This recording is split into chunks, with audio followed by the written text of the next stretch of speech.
उत्तर प्रदेश का मुख्यमंत्री साधु के रूप में शैतान आओ कहेंगे मित्र साथियों पेट्रोल सस्ता हुआ कि नहीं का रुपया जिस देश का गिरता है उस देश के प्रधानमंत्री का स्तर गिरता है। आज क्या स्थिति है माननीय प्रधानमंत्री महोदय, इसीलिए तो लेह लद्दाख में आकर के चीन बैठ गया और इनकी हैसियत नहीं है कि चीन के खिलाफ एक शब्द बोल जाए। इनकी सरकार की हैसियत नहीं है, आरएसएस प्रमुख मोहन भागवत की हैसियत नहीं है। ये सब देशद्रोही और गद्दार हैं। पीओ को और विधायकों को जनता कूटना चालू कर दे रही है। डॉक्टर कफील साहब नहायत ही एक नेक दिल इंसान है। आपके पास पैसा है तो भी आपका इलाज करेंगे, नहीं है तो भी इलाज करेंगे। वो समाज सेवी हैं तो उनसे ही भयभीत जलता है।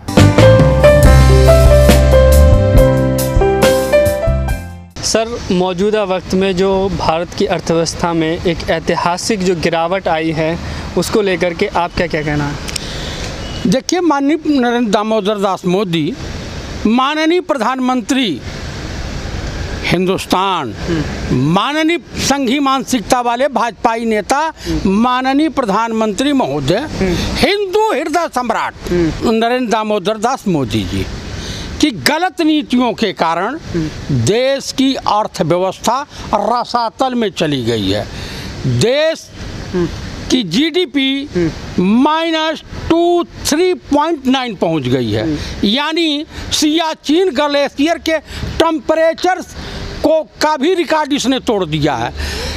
इसलिए मैं एक दावे के साथ कह सकता हूं कि हमारे देश के अर्थव्यवस्था के लिए और हिंदुस्तान की तकदीर बदलने के लिए किसी ज़माने में हिंदुस्तान में मोहम्मद बिन तुगलक पैदा हुए थे जो दिल्ली से दौलताबाद, दौलताबाद से दिल्ली। ये सेकंड मोहम्मद बिन तुगलक हैं भारतीय राजनीति के, स्वतंत्र भारत के इतिहास के हमारे प्रधानमंत्री के रूप में। अब देश जो है पाषाण युग में पहुंच चुका है। छात्रों का आंदोलन, बगावत की धरती, जेपी की धरती पाटलिपुत्र पटना से फैल चुका है। इनके मन की बात को हिंदुस्तान की जनता जनार्दन ने, छात्रों ने, नौजवानों ने, बेरोजगार नौजवानों ने और उसके बाद किसानों ने, श्रमिकों ने नकार दिया है। इनको तो पता नहीं किस तरह से ये टीवी चैनलों पे बैठ करके ये तमाम तरह के झूठ बोलने का इनके पास जो रिकॉर्ड है और कायम है।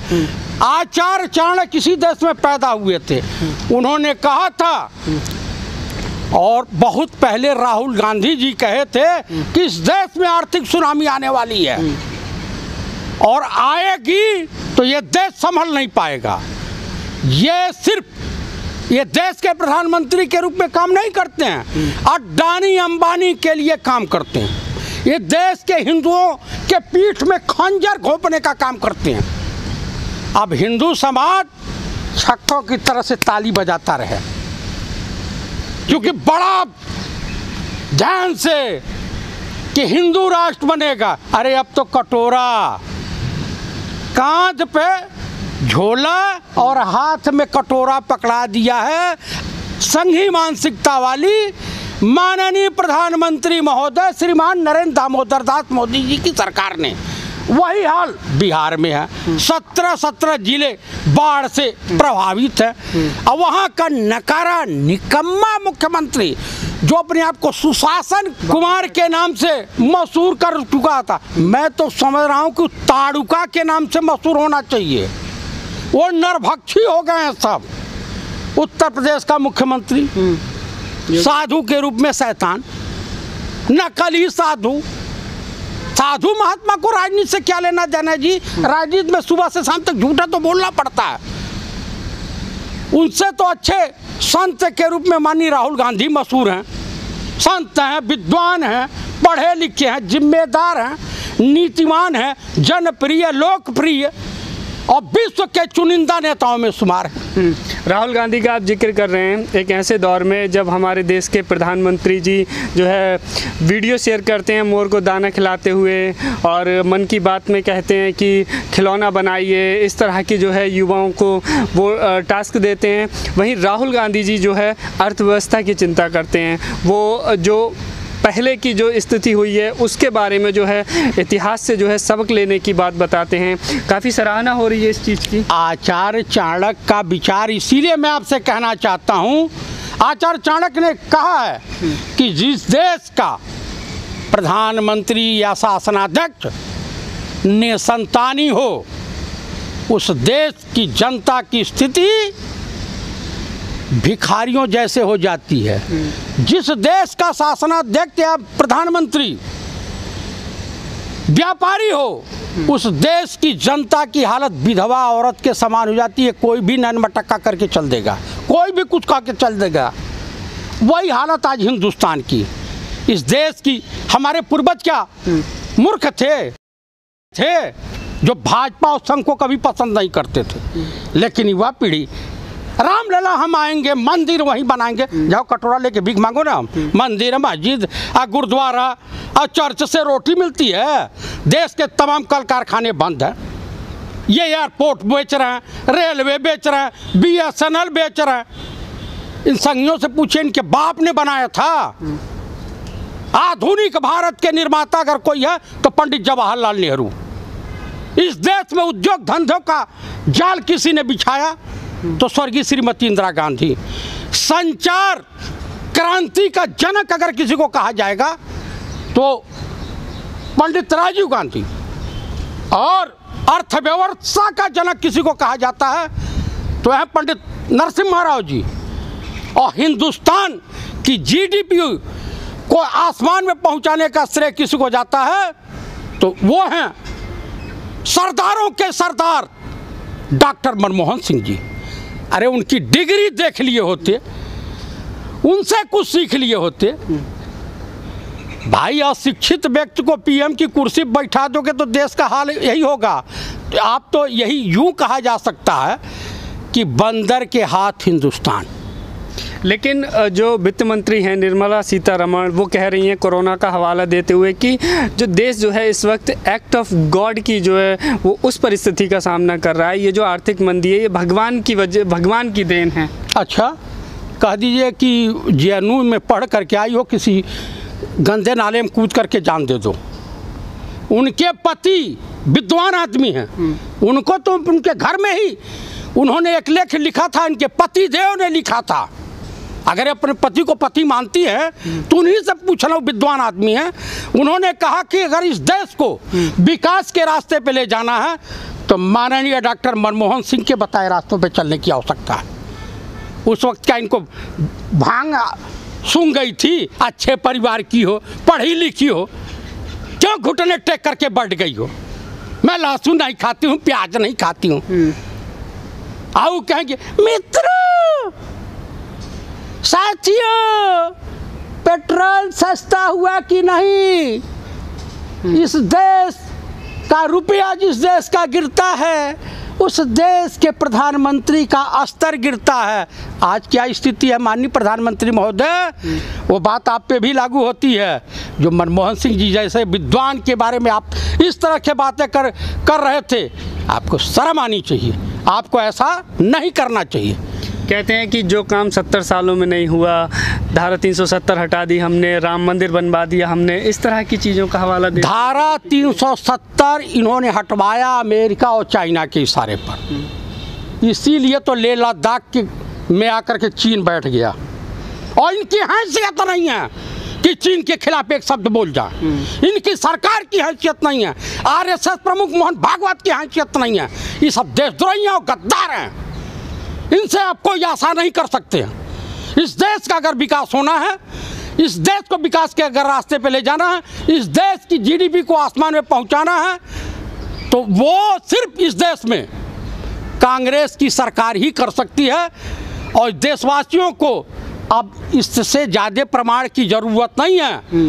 इनको राहुल गांधी जी के कदमों कंधे से कंधा मिला करके चलना चाहिए देशवासियों को। आज देश विकट दौर से गुजर रहा, देश विकट परिस्थितियों से गुजर रहा।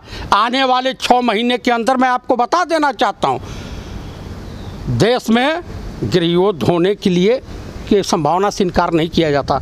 जब पेट में रोटी नहीं होगी तो क्राइम होगा, इसको कोई नहीं रोक पाएगा, दुनिया की कोई ताकत नहीं रोक पाएगी। फ्रांस में रोटी के लिए क्रांति हुई थी, रसिया में खूनी क्रांति हुई थी, इसी तरह से तानाशाह उन 2 जगहों पे थे। और इसका परिणाम जानते हैं, जितने भी डिक्टेटर हैं उनका परिणाम जानते हैं। हिटलर का परिणाम देख लीजिए, मुसोलिनी का देख लीजिए, जॉर्जिया का देख लीजिए, फ्रांस का देख लीजिए। इतिहास तो हमको बताता है कि इस गलती का ये परिणाम होता है। आरएसएस अब भाजपाई एमपीओं को और विधायकों को जनता कूटना चालू कर दे रही है। बिहार में हो रहा है ना, इनके सांसद पिटे जा रहे हैं, इनके विधायक पिटे जा रहे हैं, इनके कार्यकर्ता को जनता एकदम का को भाजन होने पड़ा। कहाँ तक झूठ बोलोगे? नाचने में आंगन टेढ़ा, हिंदुस्तान को मारा है, बर्बाद कर दिया। पाकिस्तान के ऊपर तुम सर्जिकल स्ट्राइक करने के लिए तैयार हो जाते हो, और वहाँ वो क्या तुम्हारे जेठ लगता है चाइना का? वो कौन है, चिंग पोंग पांग जो भी है, हाँ वो क्या जेठ लगता है? उसका नाम लेने में आपकी पूरा जो है गर्दन ही ली हो जाती है, पतलून गीली हो जाती है। आप बताइए, जीडीपी आप खा गए, इस देश का भाईचारा आप खा गए, इस देश का विकास आप खा गए, इस देश के तमाम सरकारी संस्थानों को आपने खा लिया। अब क्या इस देश की जनता को खाने का इरादा है? आप बताइए, उत्तर प्रदेश में 20,000 ब्राह्मणों की हत्या हो चुकी है। आज हमारे कांग्रेस के माथुर साहब और एक संत हैं बेचारे यहाँ के विष्णु को कौन देव हैं, वो जा रहे थे गाजियाबाद में, पुलिस ने रोक दिया। दलितों की हत्या हो रही है, हिंदू बेटियों के साथ बलात्कार हो रहा है। आपका यही राम राज्य है? साधु हो? हाँ, पाकिनमारों की भाषा बोलोगे? बताइए, इस तरह का नहीं होना चाहिए, और ये देश कभी माफ़ नहीं करता है। और कांग्रेस मजबूती से उभर रही है, कांग्रेस के प्रति लोगों का विश्वास पुनः जागृत हो रहा है कि ये सब फ्रॉड है, कांग्रेस ही देश को चला सकती है। देश की बड़ी आबादी जो युवा हैं, हाँ, वो भी अब जो है आक्रोश उनका देखा जाने लगा है। मन की बात जिस तरह से कल मोदी जी ने कहा, करोड़ों लोगों ने इनको नकार दिया। अब इनके कुछ भक्त बचे हैं, अंधविश्वासी बकलोल हिंदू अंध भक्त बचे हुए हैं, वही अपना मोदी की माला जप रहे हैं। उनको भी जनता ठीक कर देगी, जाएं। सर, डॉक्टर कफील खान की रिहाई के लिए आदेश दिए हैं इलाहाबाद हाई कोर्ट ने, और कहा है कि जो भी अलीगढ़ डीएम ने जो है उन पर चार्जेस लगाए थे वो बिल्कुल जो है बेबुनियाद थे, उनका कोई मतलब नहीं था।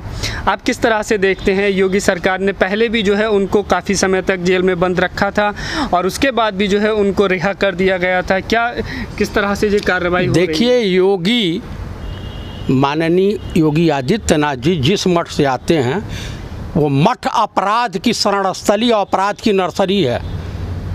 मैं आपको बता दूं, उसी मठ की रिवाल्वर से महात्मा गांधी की हत्या हुई थी, और ये साधु भगवा वस्त्र पहन करके हिंदू मुसलमानों में कटुता पैदा कर रहा है। पढ़े लिखे तो ये सब है नहीं। डॉक्टर कफील साहब को मैं बहुत अच्छी तरीके से जानता हूँ, हमारे मित्र हैं, अच्छे संपर्क हैं हमारे। डॉक्टर कफील साहब नहायत ही एक नेक दिल इंसान हैं। आपके पास पैसा है तो भी आपका इलाज करेंगे, नहीं है तो भी इलाज करेंगे। वो समाज सेवी हैं, तो उनसे ही भयभीत है, जलता है कि इनकी लोकप्रियता बढ़ी, हमारी तो ख़त्म हो रही है।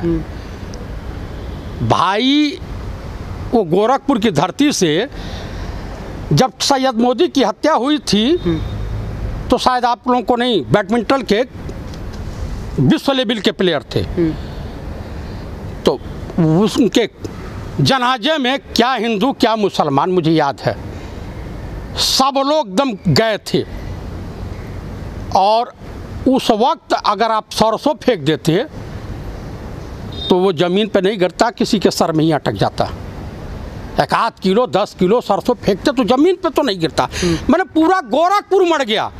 और गोरखपुर ये नहीं चाहता कि हिंदू मुस्लिम ये हो। अब सुप्रीम कोर्ट का, हाई कोर्ट का इतना बड़ा करारा उस गवर्नमेंट के ऊपर तमाचा पड़ा है। सुप्रीम कोर्ट ने यहाँ तक कह दिया कि वहाँ तो जंगल राज है। कफिल साहब की रिहाई हो रही है। मैं माननीय जज साहब को शुभकामनाओं सहित हार्दिक बधाई देता हूँ।